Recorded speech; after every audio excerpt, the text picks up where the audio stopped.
Yeah, by the way, we do this in English. I'm not sure if we really would have to in this room, but we have friends online as well with the European Liberal Forum.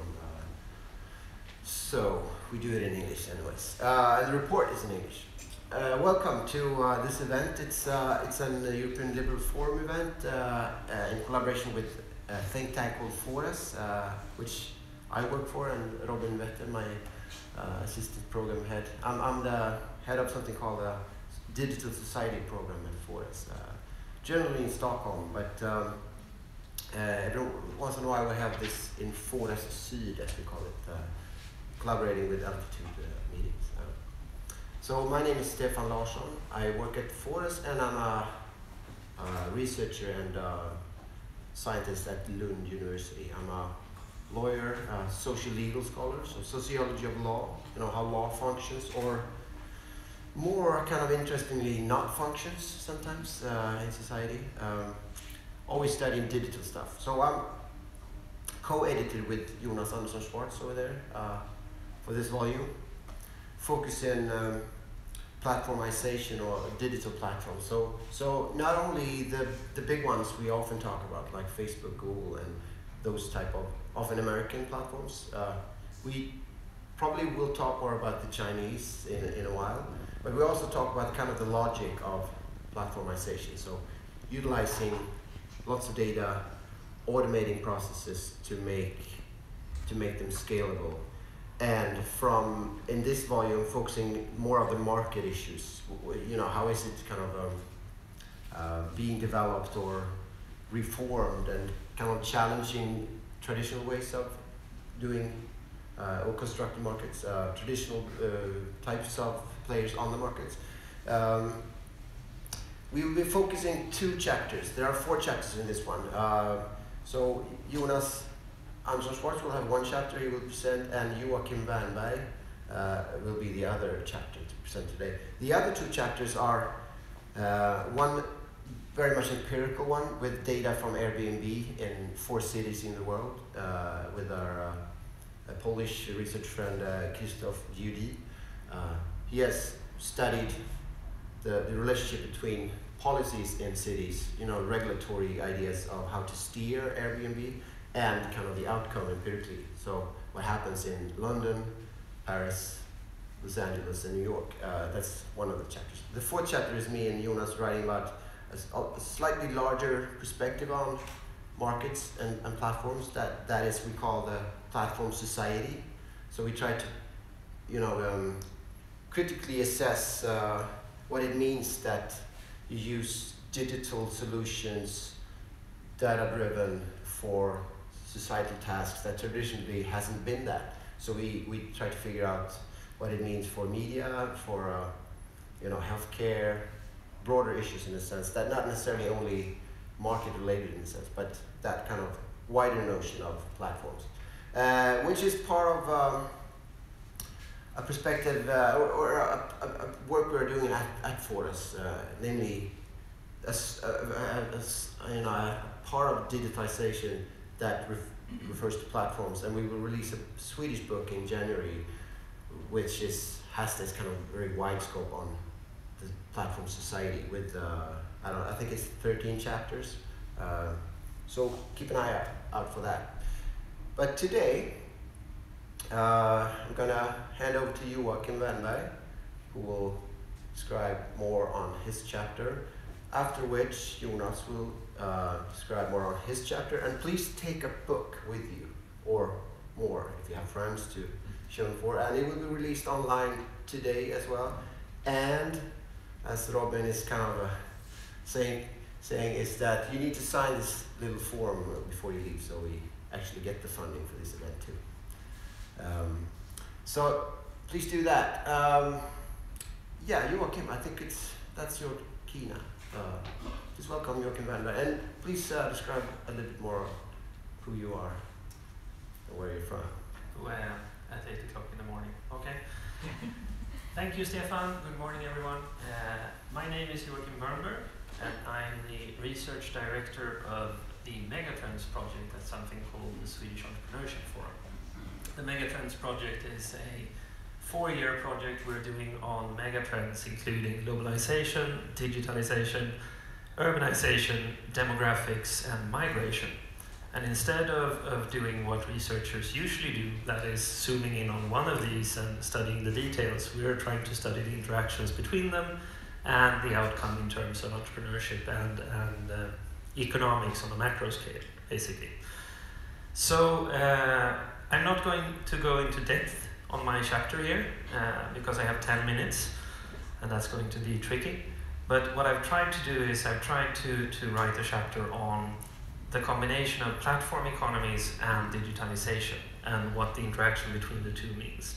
So I'm going to talk briefly and give you an introduction to those two concepts and the combination of them.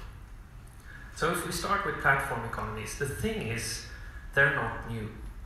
We tend to associate platform economics, or even the concept of a platform, with digital solutions, with, as Stefan said, with Facebook, with Google, with Amazon. But in reality, economics researchers, they formulated a theoretical framework for platform economics somewhere around the 2000s, early 2000s. And in that case, it was about credit card companies, if I'm not mistaken. So what they found when they had this theory in hand, they realized that we've been having platform economies for very, very long. So a few examples are, for some reason they're not in there. Oh, they're going to be in the next slide. A few examples of these are shopping malls, video game consoles, or even cities. So if you think of the Hanseatic League in the Middle Ages, or post-Middle Ages, the Hanseatic League was a network of cities where traders would go to sell their goods or buy other goods and transport them between countries. Also, these cities were the nexus where farmers could bring their produce or their products and sell them to these traders. So what platforms are, if we look at them in this wider angle, is they're matchmakers. They're selling matching between two sides, where the demand on one side has to be the supply on the other side. And in every case where there is a problem or a friction in terms of making this match, realizing these matchings, there is a need for platform economies. So in terms of credit card companies, they try to lower the friction or the transaction costs for financial transactions throughout the system between buyers and sellers. And the simple case here is that if I invent a credit card today, there are no credit cards. I invent a credit card and I go to consumers and I say, you should have this credit card and pay with it. Your first question to me will be, where can I pay with it? If I go to stores or sellers and say the same thing, they're going to say, who's going to use it to buy stuff from me? So what these early economists, or these platform pioneers, realized was that platform economies need to build stepwise and make two sides attractive to each other, basically. So, lowering transaction costs, that's another economist. That's Ronald Coase, who realized that the economy tends to organize itself in a way that lowers transaction costs, meaning we follow the law of least resistance. So in his case, he said that we have firms in the market because instead of making individual contracts between every single person in the market, we can make it more efficient by having a firm around the people working most closely together and doing so over a long time. And in the same way, platforms sustain the matching of something that is demanded or supplied over a long time. And most of the discussions on platform economies tend to focus on something called network effects, and specifically one of them. So network effects is the idea that if you enter a platform, you benefit from something within that platform. That's the reason why you stay. And the platform benefits from more people entering into it. So there are direct and indirect network effects, and there are positive and negative. The problem with most debates on platform economies, especially when it comes to Facebook and user data and Google and antitrust and stuff like that, is that we tend to focus on only one of these effects, namely the direct and positive one. So the case for that one is that if there is one social network where 90% of your friends are registered, and there is another social network service with the remaining 10%, you will opt to register for the one with 90% because you get more out of that. So the case then for Facebook would be that once you've grown big enough, you'll only get bigger. No one can compete with you. The problem with that is that you have the other effects. And if you take them into account, for instance, you have a negative and indirect effect. An indirect effect is the effect on the other side of the platform. How are you affected by the amount of people or the type of people on the other side of the platform? So when it comes to something like a search engine or a TV channel or something like that, the other side is most often firms giving you advertisement. So two of these economists rated a very good example of a negative and indirect effect. So a negative effect for you guys on a social network or on a platform of any kind, based on what happens on the other side of the platform, is TV commercials. So most of you will recognize the idea that if you watch TV today compared to 20 years ago, there is more commercials and less program time, right? If that's the case, the value of that platform, of using television to watch movies, is lowered for you. It becomes less valuable to you. The same would go for more advertisement on Facebook, for more advertisement on Google, or for more advertisement on Amazon. And then you have the direct negative and the indirect positive effects, and these are most easily described by online dating. So a direct and negative effect. Let's say we have a dating platform, a simple example where men are looking for women and women are looking for men. So if the one side grows very much larger than the other, let's say the men become twice the size of the number of women on the other side, that's going to be negative for the men because the competition to be matched to go on a date is much higher. And conversely, if the number of women on the other side grows twice as large as the number of men, that's good for the guys, because then there is a higher probability of them getting a match on the other side, right? So what we see when we add these three other layers of network effects is that being large isn't going to be sufficient for platforms. They're going to have to balance these different effects. So a positive effect on one side can have a negative effect on the other. A negative effect on one side can have a positive effect on the other. So a platform always has to maintain the balance between these, because if one side starts to drop out, then the other side is going to drop out as well. So what happens then if we add digitalization to this? Well, to start off, digitalization is described by economists as a general purpose technology. It means it's integrated into large parts of the economy, it's pervasive, everyone is using it, and it can be used in a variety of different forms. So the previous examples would be the steam engine or electrical power. The difference between them and this is that digital technology is not based on energy but on information, which makes it a subject for more innovation in terms of services and things that actually matter to the interactions, the direct interactions between seller and buyer in the market, and not just powering up a factory. So that's the first thing, and this general purpose technology can be described in terms of processing capacity, the decentralized large networks of users which anyone can basically tap into by creating an app and attracting users, and the software you use, i.e. the app. The thing when we get to digital world, since the 90s we've been talking about the fact that everyone can reach a huge amount of information, and the amount of information goes towards infinity. So anything you can imagine you can probably find on the web, for good or for bad. At the same time, we tend to say that we can find it with the click of a button. But that's not entirely true. Because if the amount of information grows, then the time and power and effort it takes for you to find the right information is going to grow as well. So the wonder of the internet only works if there is a platform in between. If there is something matching information on one side or other people to you and what you're searching for. So Herbert Simon described it. He was tasked in the 1970s with writing an essay on the overflow of information was the original assignment. So he went away and he thought for a while, and he came back and he said, I've written an essay and it's not on the overflow of information. It's on the fact that if information becomes large, the amount of information becomes large, it has to become large in relation to something else. And that something else is our attention. So our attention has become the scarce resource in the economy, whereas information has become abundant. And this is where the platforms come in, because we need them to be able to access the information or the people we're looking for. We also get, compared to more analog platforms, data-driven matching.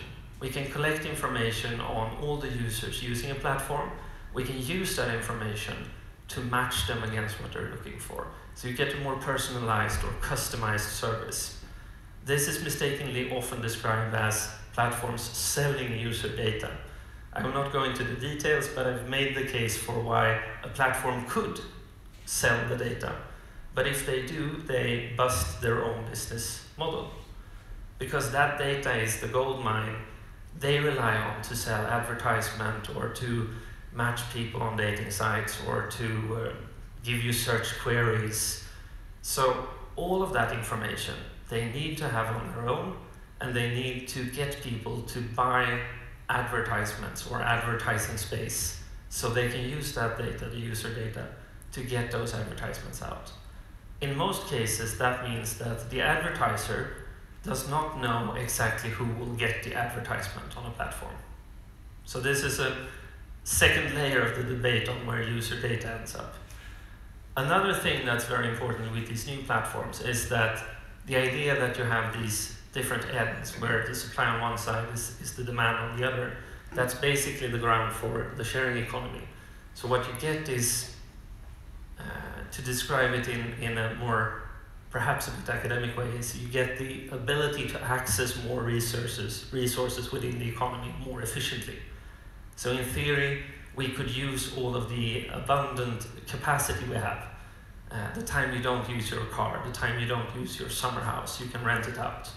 That would mean we get a more efficient economy. So we can understand the sharing economy as a platform economy, or a subcategory of platform economies. And finally, and this is also true for older platforms, users, especially the side that doesn't pay in monetary units, can multi-home. That means they can use several platforms simultaneously. So we don't pay to use Facebook, right? So if there is a competitor to Facebook, like Instagram or Snapchat or anything like that, we can sign up at no cost and we can use them simultaneously. And what we see is we have accounts on all of these, but the way we use them shifts over time. So I give lectures to first-year economics students 2 times every year. And I try to ask them to get some sort of survey feel of how many of them have a Facebook account. And that's always close to 100%. How many of them have used it for the last 48 hours? I think we were down to 40% last time. So this is no quantitative evidence, but it's still an indication of the fact that we have these accounts. But that doesn't mean that we belong to Facebook or we're limited to Facebook in any way. So if we bring them together, what do we get then? First of all, when it comes to digital platforms, specifically digital platforms, platform economies that leverage digital technologies, first, they're necessary. They may not be sufficient, but they're necessary for us to be able to leverage a digitalized economy.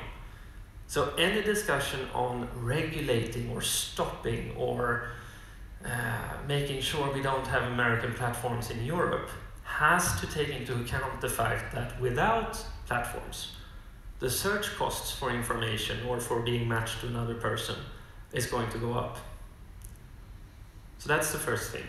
The second thing is that we will see platform economies emerging within new parts of the economy.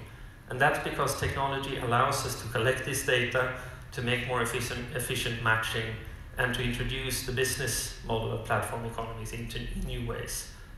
For instance, like Uber, Airbnb, or any of those services. Also essentially digital healthcare services, because what you do there is also that you match patients to doctors. It's a bit of a special case because you have to have the doctors employed and you have to vet them in a different way. But the basic mechanisms are the same. And finally, we have to ask ourselves, how do we balance this structural change? If we get a more efficient economy from having platforms, how do we balance that with old regulatory frameworks and what new regulations do we need? So I'm going to send you off with 3 concepts, which I go more into in the chapter when it comes to these regulatory issues. The first is size. And the simple lesson there is that being big doesn't mean you're powerful. Having many users or many user accounts is not the same as having a market dominance. The second is reach. And we've seen a lot of that in the recent debate, where we talk about the right to be forgiven, or we talk about the amount of European content on Netflix. These platforms are not limited by national boundaries or by the EU. They are stronger the further they reach, because they can aggregate more information and more people, and that makes them more efficient. So there's a balance between making them more efficient and making sure that we have platforms on Swedish conditions in Sweden, basically. And the third one is complexity, which is the idea that more and more businesses and users are being integrated into platforms and third-party services, so we depend on them for a lot of other stuff we're doing. So then we did a survey at the beginning of this year on software use within Swedish businesses, where we saw that around 40 to 60%, depending on the uncertainty interval, said that their business model, these are Swedish businesses across the board, across sectors, their business model depends on an ecosystem that is not run by them. It's run by third parties. And many of these third parties are platforms. So that's my quick draw through. And I leave it to you, right? Thanks. Thank you, Joachim.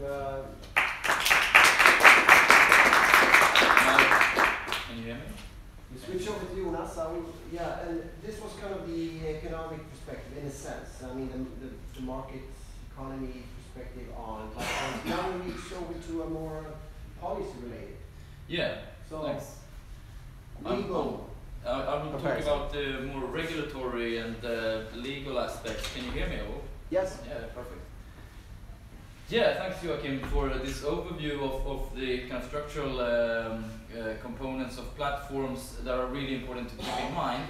I think my take on platforms is focusing very much on the digital nature of these new digital platforms. As Joachim said, the platforms have been around since the birth of markets, really, but what is special now is the digital nature of platforms, which also means that you get these path dependencies and complexities that Joachim finished with, where you get the different forms of affordances and the dependencies that, you know, your example was that many businesses now, for example, rely on third-party platforms as infrastructural services. So you get this blurring between platforms and infrastructure. So my chapter in the book is quite a descriptive overview of the current regulatory landscape. Yes. I think actually your mic is not on. I tricked you. I think maybe the button on top. Okay. Is it now on? Perfect. Yeah, I thought it was sounding a bit. So the live stream would have been suffering from this, I take it.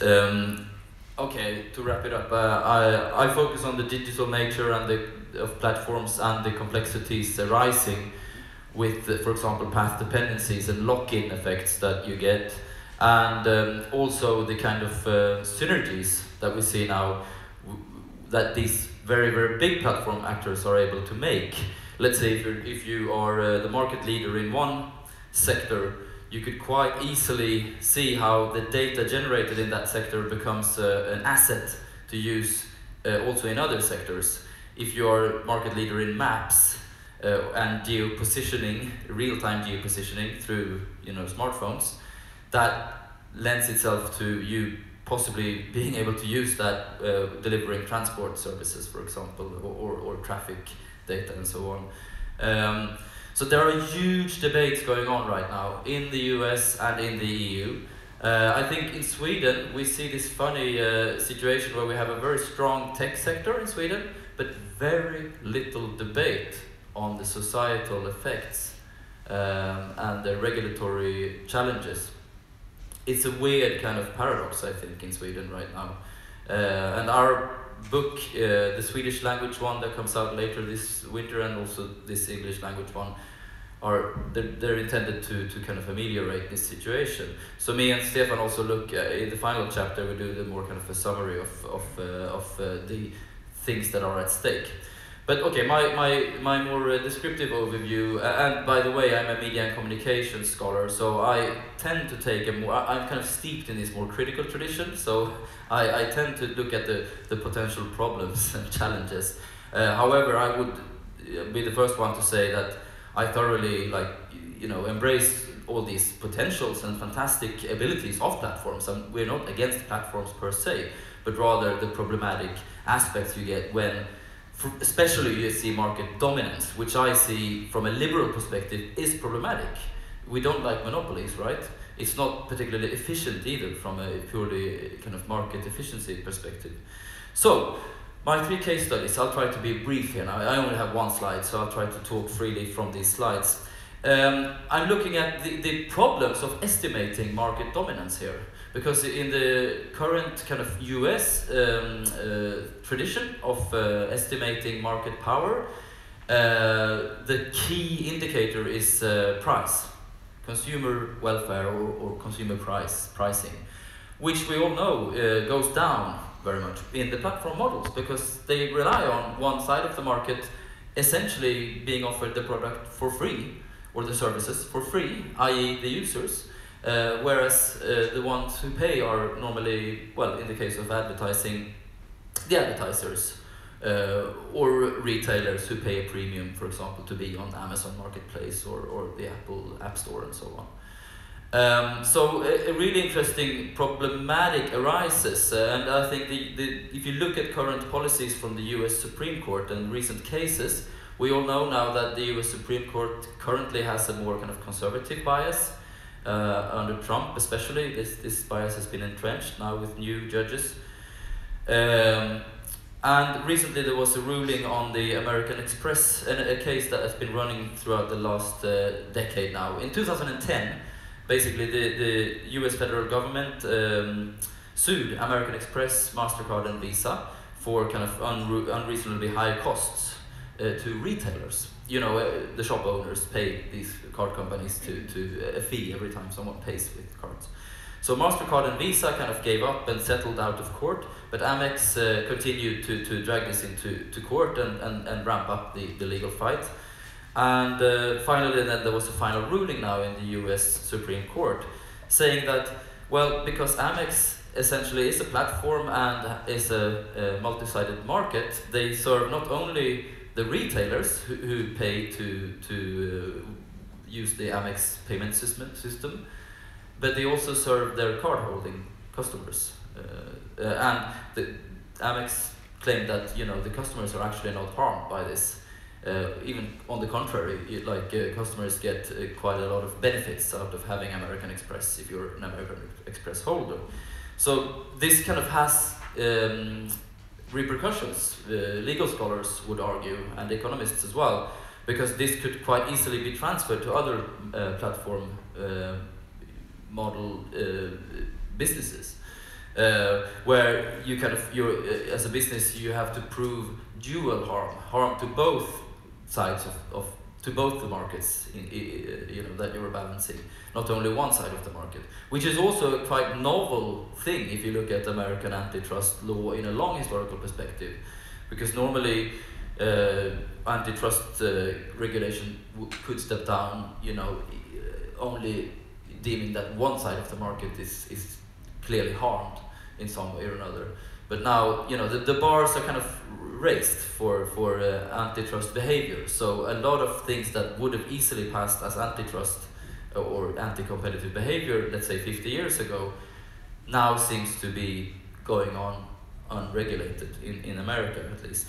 And this is what a lot of the critical scholars argue, and a lot of EU-based scholars would argue this too. So if we then move over to the EU, we see a quite different regulatory landscape, especially so now with the European Commission striking down on huge global platform companies, American platform companies.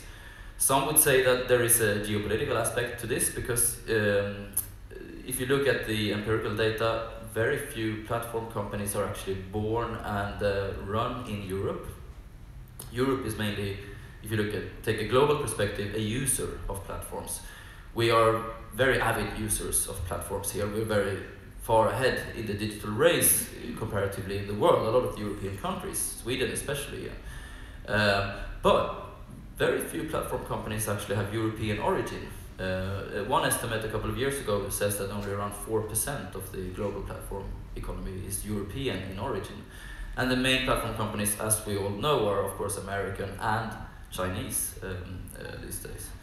So in Europe there has been a lot of legal efforts to address, well, not only the market power, but also obviously issues of privacy. And the new general data protection, of course, is the first thing that comes to mind. That legislation was kind of preceded by quite a lot of court cases that are very telling in you know, if you want to look at decidedly European take on platforms, where things like the right to be forgotten, for example, was a court case that became leading as a prejudicating court case in Europe for being able to block the search results on you as a private individual. And we also see Google versus Spain in terms of Spanish publishers wanting to stifle the search results for Google News, which had very problematic market effects. It wasn't very good for the market at all. So the case study number 2 is looking at the current ongoing fight between Google Ads, which is the main arm of the Google advertising ecosystem that drives a lot of Google's profit, globally, versus legacy publishers, especially the European ones, but also American ones are in on this fight. There's a really quite strong conflict going on. Not many people know about it, but it basically comes down to who will ask for the end user's consent under the new data legislation, GDPR, in Europe. Google wants the publishers to ask for the consent on behalf of Google, although Google is kind of running the ecosystem for the ads and having all of this personal data. And the publishers have all the content that users are interested in, and Google has this more excellent ecosystem of being able to target users and personalize results and so on. And the third, and this is currently unsettled, this conflict between Google Ads and the legacy publishers. And the third case study is also looking at the more European landscape, where proposals have arisen recently, especially emanating from countries like Germany.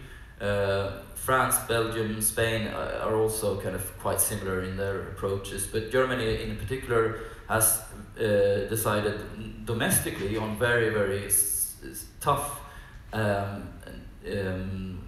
hate speech laws applying to Facebook then especially. The so-called Netzwerkdurchsetzungsgesetz, the NetzDG in short, is a recent law in Germany that constrains Facebook especially very much and imposes quite hefty fees if they don't remove hate speech within a particular time period. And I make the case that this line of thinking of regulating kind of with a top-down approach is similar, is apparent also in the proposed copyright directive that was recently voted through in the European Parliament, and which is currently under deliberation as well in Europe. So I close my chapter with looking at kind of the EU Commission's stated aims in kind of harnessing and regulating platforms, And moreover, the actual laws in place that have, legal proposals that have been put into action in Europe. And I make the case as well that I think that the winds are blowing in a regulatory direction also in the US. If you look at a lot of Democratic senators and congressmen, there are strong arguments for even perhaps breaking up the big platform companies, very, very similar to the way antitrust law has handled big oil and AT&T and so on in the past, big telecom companies and so on. Although I would say that the challenges now, on a closing note, are very different, very much for the reasons that Joachim mentioned. So a very kind of heavy-handed regulation is not ideal either, because we see, I think the Google versus Spain example is a very good example of unwanted effects from regulation too. So, with that being said, let us now move over to the final point. Thanks. Thank you. Yeah.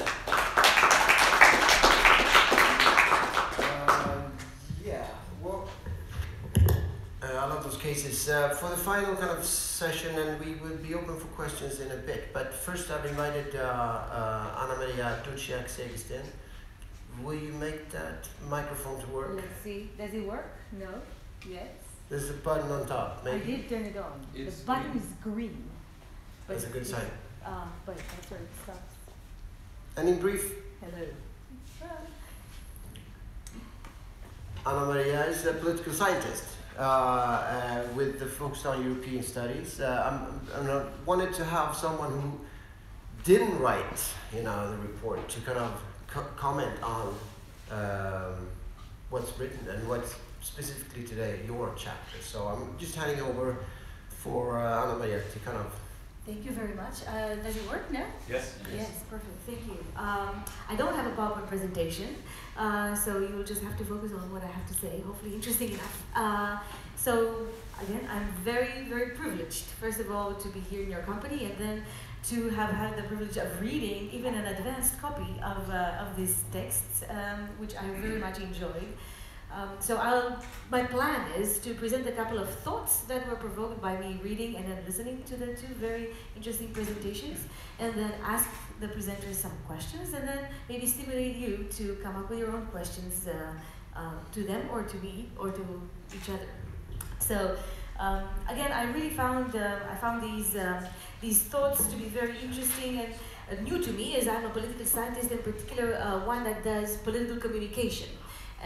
One that does a little bit of dipping into the connection between computational methods in studying social sciences, data-driven algorithms in studying political communication, and the role of platforms. So I think this is where my interest and the interest of the authors coincide to some extent, even though we come at it from probably different angles. And this is probably going to be showing off in my comments. So let me start off by saying that I really, really loved reading about an economic take on digital platform economies that I actually could understand. So I'm so thankful. I am immensely thankful for Joachim's text, because normally when I read economic text, I need a dictionary and a couple of extra hours to figure out things. And that was not the case. So I recommend very warmly, extremely warmly, to everyone who is not an economist to actually get the hang of things by reading the first chapter in the book, which I really, really enjoyed. And again, it made me think, what is this matchmaking? I really love this concept. Something very pithy and telling, but also very deep. So I was thinking, in which way can we make sense of matchmaking in the context of politics? It's very easy to figure out how demand and supply are matched through the intermediary of the platform. That is pretty obvious, and again, it has a long history. But again, maybe in a provocative way, I'm thinking, and maybe it's an indirect question, can we talk about matchmaking in politics through the intermediary of the platform? Can we think or rethink politics in the digital age as some form of matchmaking between citizens and political parties or candidates, depending on the system we're finding ourselves in? And if this is the way we can conceptualize politics, can we see the role of the platforms as an intermediary, even in facilitating the correspondence, demand and supply for political goods or public goods between citizens and parties. So again, let's bring a speculative example. Let's imagine that we're looking at a transnational party, and this is very interesting for the case of the European Union, as we are seeing now the European Parliament elections coming up in 2019, and the birth of at least 2 or if not 3 transnational parties. I don't know if something that you guys are aware, but we have Volt. Perhaps you've heard of Volt, V-O-L-T. That is a programmatically deciding transnational party that has national representatives in all the member states, or in the majority of member states, but it proposes transnational lists. So that's just an example. And then we have Yanis Varoufakis' party, which is called something like the Democratic Europe or something along these lines. Don't quote me, double check. But there is yet another party. So Yanis Varoufakis, the former finance minister of Greece, is now going to candidate for this transnational European party in Germany, just to give you an example. So can it be then that through the intermediary of a transnational platform like Facebook, can we find matches between European citizens located anywhere within the space of the 27 membership and corresponding candidates, parties from across Europe? So I am located in Sweden. I'm interested in certain issues. Again, just for the sake of an example, I am a very much environmentally minded person who would definitely promote a priority agenda that puts climate change, anti-climate change measures and sustainability at the core of what I think is important. How do I find my ideal candidate when I have all these options that maybe Facebook would allow me to select this one, as Facebook would allow me to select the best restaurant in my vicinity, or when I visit a new city would suggest me events that I might enjoy based on the information they have about me. So the interesting part is not, the most interesting part, there are obviously lots of interesting parts, but interesting part would be that I would not necessarily be asked or ask myself to be match-maked with another party. But the information that Facebook has about me would create a kind of persona of Anne-Maria, and that would be opening up me as this, Facebook person to receiving advertisement for those parties and candidates that best match me. You see what I mean? So it's not really like I'm actively seeking, but they seek me, and the algorithm that matches me with appropriate restaurant recommendations or theater place recommendations would also match me with the appropriate, according to these algorithms, politicians or parties. And again, I don't want to discuss too much, but it's an interesting idea, and I'm thinking if this is possible. I think this is actually partly happening with micro-targeting, and what do we do with that? And I'm going back to this idea later. But just to pedal on the matchmaking, I really love that idea. But as much as I liked it, I also wanted to challenge it a little bit, or maybe challenge, complement it. I don't know, depends on how you see it. And think of platforms. Again, I'm mostly thinking about Google, Facebook, and Amazon because these are the cases I really know better. But I think we can extend the logic to other platforms.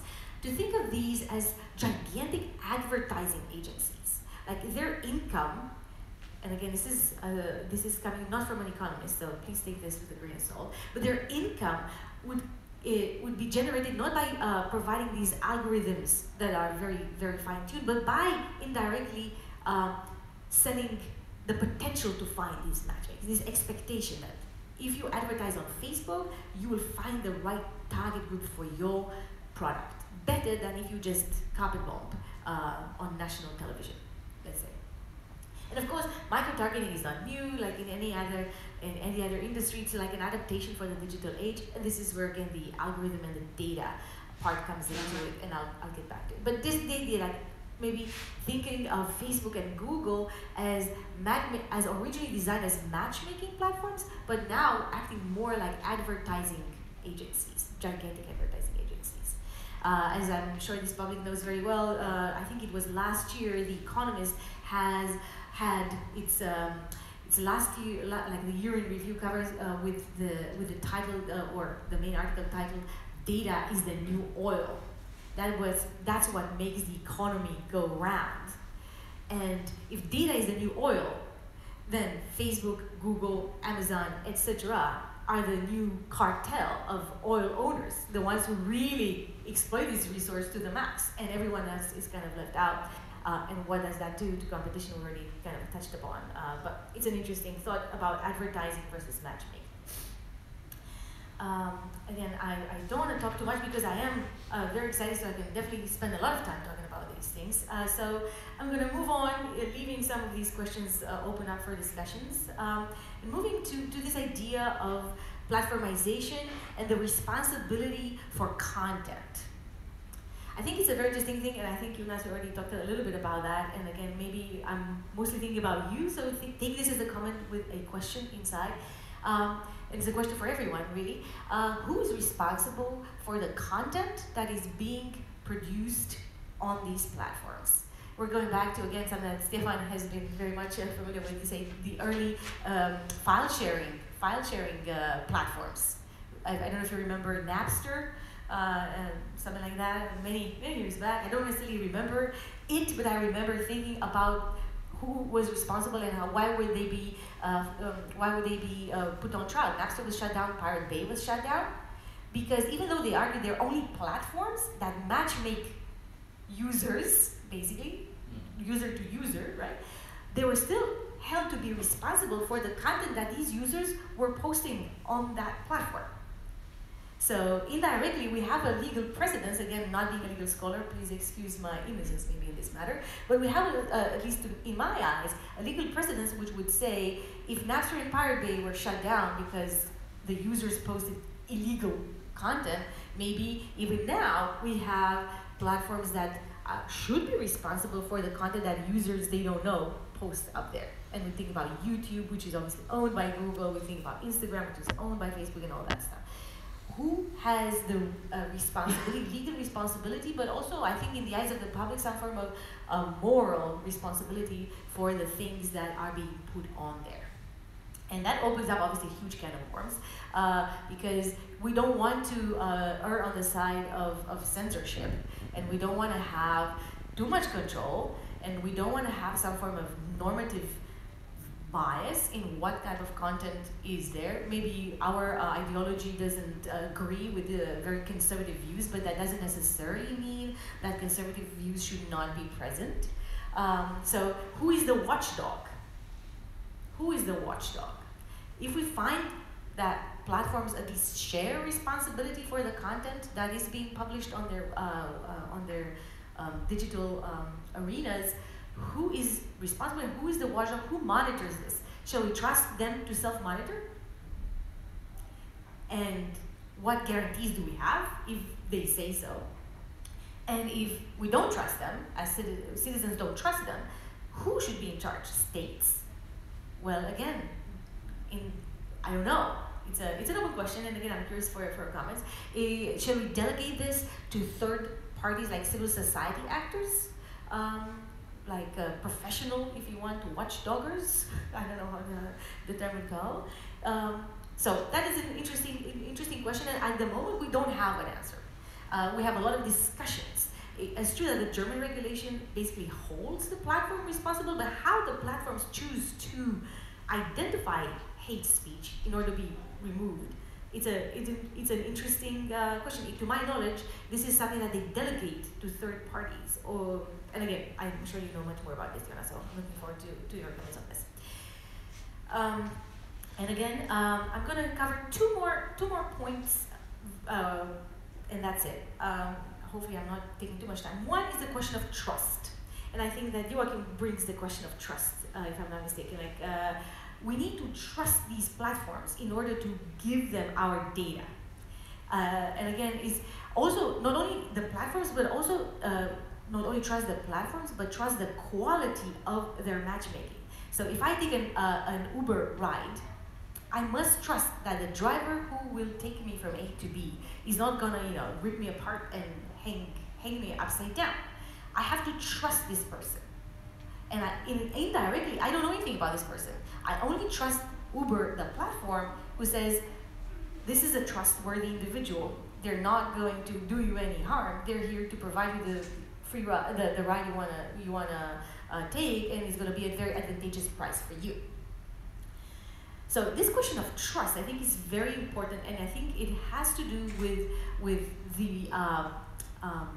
the quality of the services provided, and I think that's also explaining why the digital platform economies are so thriving, because people actually trust the quality of the services they receive. More often than not, the Uber rides are on time, and you're not getting strangled by the Uber driver. The recommendations of the Amazon platform are actually spot on. I don't know if this is your experience, but they do know you better than yourself. So say, hey, you like this book, you're sure you like this other book. And oftentimes it works. Facebook allows you to train the advertising that you receive, so you can basically train your algorithm so that you receive that type of advertisement you are interested in, which I do myself. I'm not a driver. I don't have a driver's license, so I'm not interested in any cars. So I trained my algorithm never to show me any advertising about cars, but I purposefully clicked on things that I'm interested in, for example, arts and culture, and so I get a lot of very good recommendations about events wherever I'm going. There's a new show in your town. All right, so the trust thing, and then the final part, which I'm going to say, is a question of values. And again, I think Jonas also very much touches upon this, so I'm just going to say, who do we trust, in a sense, to promote which kind of values in these digital economies, digital platform economies, to be specific? Do we see them as promoters of a liberal mindset, of a true free market, of an exchange of ideas, exchange of goods and services, and so on? Do we see them biased, and if so, in which way? So, sorry for taking maybe too much time. I got too excited about all these questions, but thank you very much for the opportunity to comment on this very interesting text. Should we very briefly try to answer some of the questions? I would jump forward and answer the two first ones then. The first, I love your idea about political matchmaking. I think in theory it's a fantastic idea, and I would also like to see more experimentation in terms of, let's say, Wikipedia type approaches to politics, which are more kind of constructive rather than destructive. Yeah. Because politics is premised on a competitive model. It has been throughout modernity, but which is weird. I mean, actually, maybe we should reconfigure politics. But I would have a finger of warning there, saying that, okay, we already see this in one way with micro-targeting and so on, and what is the current scenario is, of course, that the openness of these systems becomes abused by malevolent actors. Exactly. And I think that is the key political moment that we're seeing. I don't know the solution, but there are lots of challenges ahead. Secondly, the idea about, what was the second idea that you mentioned? I mentioned too many Platforms becoming ad agencies. Platforms becoming ad agencies. And the idea of accountability for content? Who is responsible? Oh yeah, the responsibility for content. Yes, you spot on there as well. I think we're thrown between a rock and a hard place. We don't want the platforms to self-monitor, because that would be some kind of monopolistic, rule of law, that Facebook would have this censorship, totalitarian, approach.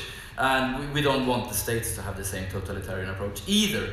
So I'm personally very much in favor of this third-party model of civil society actors that could liaise and do it transparently, so that it's an open process. And we see this now with ProPublica and fact-checking organizations and so on. So this is the model that is being tested. Yeah. Yes. Okay. I'm going to try to answer as much as I can, as quickly as I can. So first, matchmaking in politics. Yes, I think it changes the way political activity is going to be organized. Just as it changes the way biking enthusiasts in Malmö will organize. So within the political machine, the organization is going to change, and you're going to be able to have transnational networks in ways you didn't have before. That's the first. The second is that it's also going to lead to matching between voters and policy positions, or candidates, which leads to micro-targeting. But this is not a platform issue, I would argue. It's an issue of the fact that because it's politics, because it's what we're going to vote on in general elections, the responsibility lies on transparency on the sender side. So I would argue, and I've argued in in other seminars that what we should have essentially is we should have a blockchain for political messages and positions. So every candidate endorsing, the American way, I endorse this message, would put it into the blockchain and say, this is my position. So you could see all of the micro-targeting going on. Because as long as it's coherent, it's fine. As long as it's not selling one story to you and another one to you that are not comparable or coherent, then it would be a problem. So that's the first. The second, on platforms becoming ad agencies, or simplified like that. I think that a lot of platforms are going to transform. Some of them are going to remain. This is an experimentation within the economy. So we get platforms all over the place, all over all sectors. Some of them are going to transform to become traditional business models. Amazon are starting to sell their own products. So they're trying to figure out, can we have that business model within the platform? Are we going to become that business model? Uber are trying to create autonomous vehicles. So however nice your Uber driver is, he might be a robot within a while. Could Google become an ad agency? Sure, definitely. And I think we're going to see they're going to be rattled out. So you're still going to have platforms all over the economy, but some are going to specialize and use the platform knowledge, the data they've collected, to provide better products and services. One important addition there from the history of media economy, platforms have deliberately avoided to take on this responsibility, to be called out on this responsibility. So Facebook and Google has always said, look, we're only like the telephone directory. We're kind of matching people together. But that's because they are right now. That's because they are, but yes if and no. If they shift over, if Amazon Yes shifts over, every time Amazon sells a product which they've created themselves, it's not a platform transaction. No, so they are both. But that's a different aspect. I think we're talking about two different aspects, because the aspect I'm thinking about is more the fact that when you're meddling in things like public opinion, which is essentially what Facebook does when they provide their sector of business is communication, and often political communication. It's kind of wishful thinking to think that you can stay neutral as just a neutral surface there. Yeah. So the intermediary, actually, things like hate speech, things like political campaigning will crop up on the platform. You have to kind of address them in some way. That's the kind of tough lesson that especially Facebook is. That's the really, really important part when it comes to this. Yeah. If we put the responsibility of regulating that flow, of following a certain rules, or in the case of Facebook, when they've touched upon the idea of actually designing rules for making things more democratic, then we push power upon these platforms. Then they get power I would not want them to have. Because as long as they are the market... They do have it right now. I think Facebook... They don't, because Facebook there's a multitude of them. Facebook has a monopoly over the users in the world. There's no other platform that has this reach worldwide. Well, WhatsApp is owned by Facebook, but WhatsApp has a similar position in, let's say, Brazil, for example. India has the largest number of users on Facebook, and politicians use it very strategically. But anyway. But when it comes to the censorship, if we move back to that very, very briefly, I think that it's never been easier. There was a debate in Sweden on anti-Semitic websites and YouTube accounts. It's never been easier to find and report these trespassers, these lawbreakers, and you have to do that country by country, because our legal states are still national. If you grow a legal state, that's a platform, that's a different thing. Final point from my behalf: data is not oil. Nothing personal. I hate the idea that data is oil, because data is not consumed; it's reusable. Users are pushing to move data across platforms, and the platforms are responding because they want their users. So what we get is, if we have the right data, big data is also a very weird concept.